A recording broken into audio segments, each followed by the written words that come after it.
We're only a couple of weeks into the new year, and already people will be losing the motivation to keep up with their New Year's resolutions.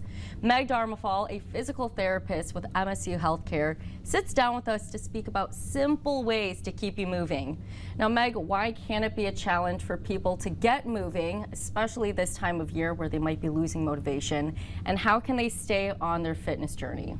Yeah, it's cold outside, motivation's getting lower after we started a new habit, might not be set in stone yet, so sitting all day at work, watching TV with the cold weather, driving all day can kind of keep us in the seated position, losing motivation, not want to get up and move. How can we get people moving? What are easy ways that people can even be in their chair and just get a little stretch in? Yeah, so when we're sitting all day, you can put the leg out because we like to sit with our knees bent.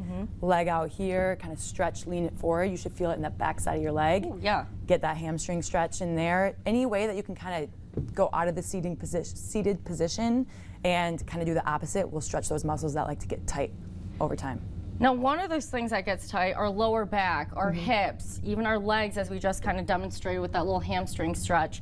People are sitting for long periods of time. How can that really affect those parts of our body? Yeah, so when we're sitting in the same position or holding the same position throughout the day, we're kind of tightening up those joints, tightening up the muscles, staying in the same position the whole time, so that tightens up your hip flexors a lot, hurts the joints in the low back. So we want to get up and move, get out of that position often.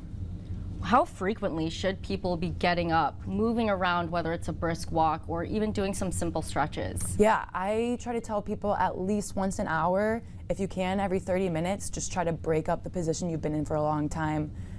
It tends to help people just kind of not stay in that prolonged position.